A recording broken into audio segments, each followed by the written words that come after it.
She was in tears, humiliated, and escorted out of Rio's most exclusive charity gala by security, all because she didn't belong in her simple dress. But when her billionaire husband arrived moments later, the shocked faces of those socialites who had mocked her turned to absolute horror. What happened next left everyone speechless. She had entered the Copacabana Palace with purpose, weaving through the gilded doorway. She was late. Roberto's speech was minutes away, and she needed to find him. But the moment she stepped inside, she felt it. The shift in the air. The sea of socialites turned, their glances sharp. Her navy dress, elegant but understated, didn't belong in a room drowning in diamonds and couture. "Who let her in?" a woman murmured, her ruby-red lips curving in a smirk. Marina gripped her purse tighter, her pulse steady. They didn't know. They didn't know who she was. They didn't know what was coming. But they were about to find out. Marina moved through the crowd, searching for Roberto's familiar face. The scent of expensive perfumes mingled with champagne as waiters in crisp white uniforms navigated between guests. She could feel eyes following her, assessing, judging. "Look at her bag. Is that from last season?" A woman in a red sequined gown whispered loudly enough for Marina to hear. Her companion, dripping in pearls, snickered behind her champagne flute. Marina straightened her shoulders and lifted her chin slightly. She had nothing to be ashamed of. Still, the weight of their stares made her cheeks flush. As she approached the grand staircase leading to the VIP section, where Roberto would be, a tall blonde woman in a designer gown stepped directly into her path. It was Veronica Mendez, wife of a banking executive and self-appointed queen of Rio's social scene. "Excuse me," Marina said politely, trying to step around her. Veronica looked Marina up and down, her lips curling into a smirk. "This area is for invited guests only. The catering staff entrance is through the back." Marina's heart quickened. "I'm not catering staff. I'm here for the gala." "Really?" Veronica's voice dripped with condescension. "Do you even have an invitation?" By now, several nearby conversations had stopped. People were turning to watch. "Yes, I do." Marina reached for her purse, but Veronica's friend, a rail-thin woman with an exaggerated Botox smile, stepped forward. "Veronica, darling, don't waste your time. She probably snuck in hoping to steal something."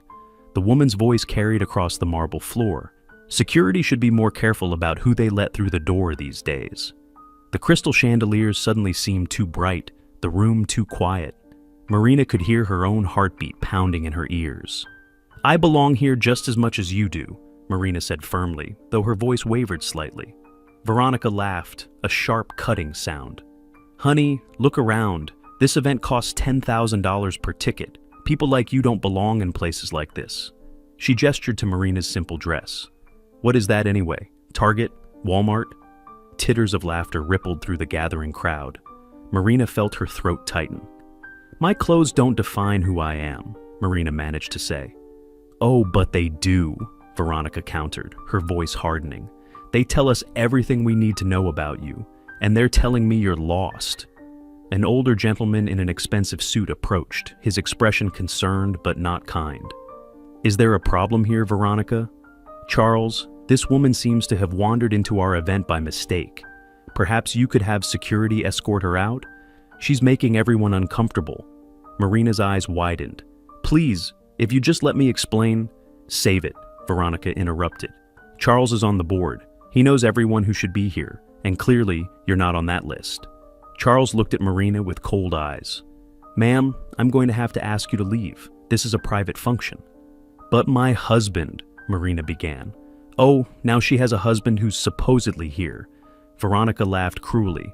"Next she'll tell us she's married to Roberto Santos himself." The crowd erupted in laughter, and Marina felt tears stinging her eyes. She hadn't wanted to play that card. Roberto always respected how she preferred to make her own way without using his name. A security guard approached, his face impassive. "Ma'am, I need to escort you out." Marina felt the room spinning around her as dozens of judgmental eyes watched her humiliation unfold. Her cheeks burned with embarrassment as the guard took her elbow. "Please," she whispered, a tear sliding down her cheek. "This is a mistake." "The only mistake was letting you through the door," Veronica said loudly. "Take her out through the service entrance. It's more appropriate." As the security guard began leading her away, Marina caught snippets of conversation. Can you believe the nerve?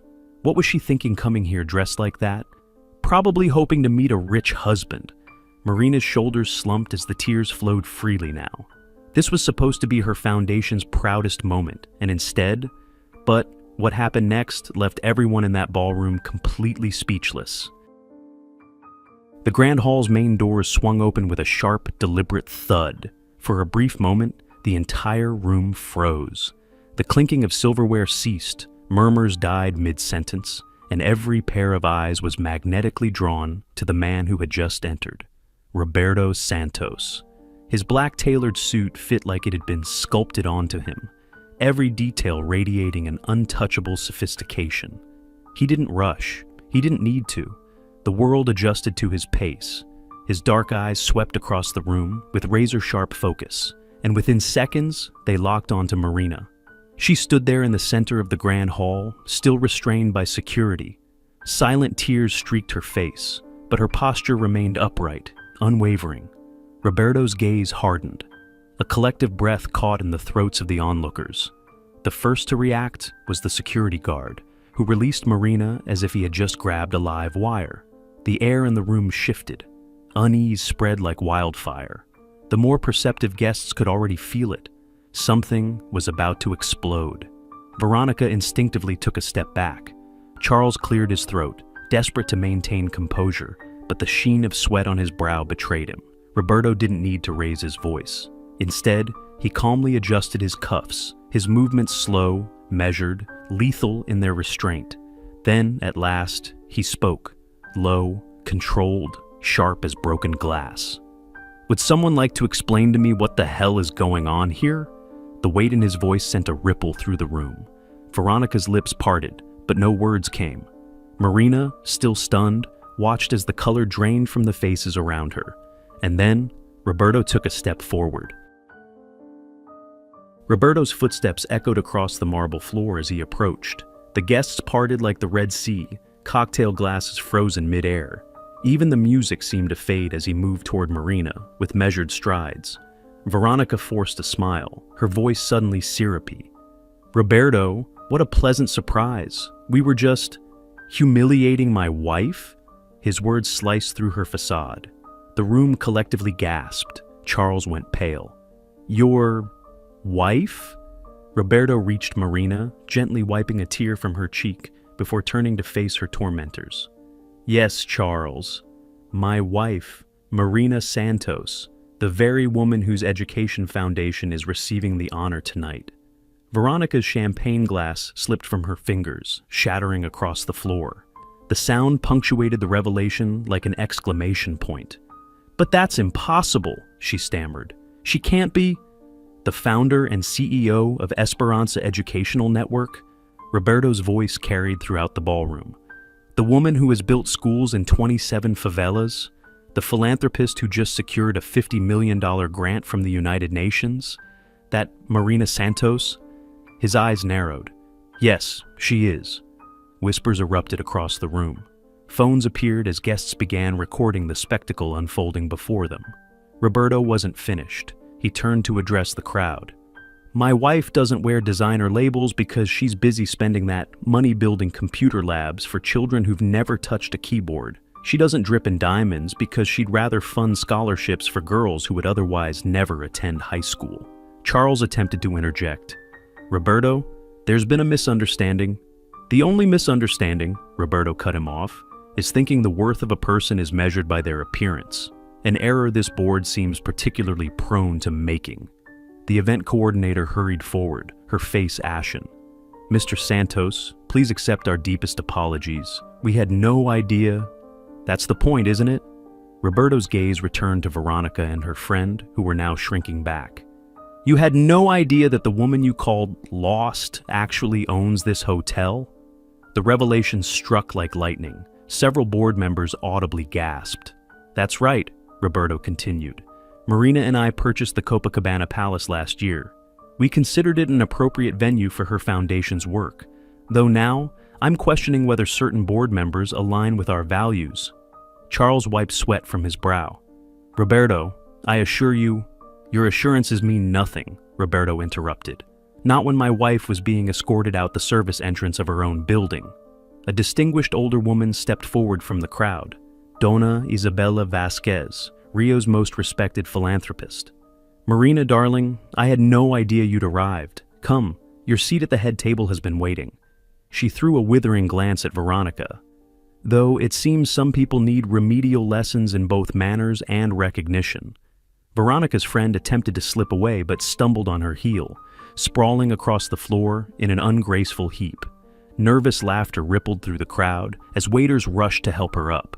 Veronica herself stood frozen, mascara beginning to streak down her face. Marina, I didn't know. That's the problem with judging people, Veronica. Marina finally spoke, her voice clear and unwavering. You never really know who they are. Roberto placed his hand at the small of Marina's back. The board will be receiving my official statement tomorrow. For now, shall we proceed with honoring your foundation, my love?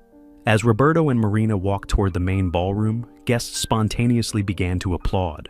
The sound swelled, drowning out Veronica's sobs as she fled toward the exit, Charles trailing behind her, desperately trying to salvage his reputation. The security guard who had attempted to remove Marina now stood at attention, face burning with shame as the power couple passed by. Marina paused, meeting his eyes. It's easy to follow orders, she said quietly. It's harder to question them when they're wrong. With that, Roberto and Marina entered the grand ballroom to thunderous applause, leaving the wreckage of prejudice and assumptions scattered like broken glass behind them. In the weeks following that fateful evening, a fundamental shift occurred in Rio's social circles. The incident at the Copacabana Palace resonated far beyond those marble halls. Major newspapers published extensive articles about prejudice and appearances, using what happened as a case study that reminded many readers of similar situations in their own communities. Marina observed this transformation with serenity from her office while reviewing her foundation's new projects. Through the window, she could see children playing in the new community center. Her response to the scandal had not been revenge, but more meaningful work. "Ma'am, you have a visitor," her assistant announced. Veronica entered, almost unrecognizable without her usual excess of jewelry. Her eyes, once haughty, now studied the floor like a child caught misbehaving. "I've come to volunteer," she said with a trembling voice. "If you'll accept me." Marina studied her for a moment, reminded of how her own mother had always taught her that true grace meant offering second chances. Volunteers start at 7 in the morning, serving breakfast to the students. Veronica nodded, grateful for the absence of further humiliation.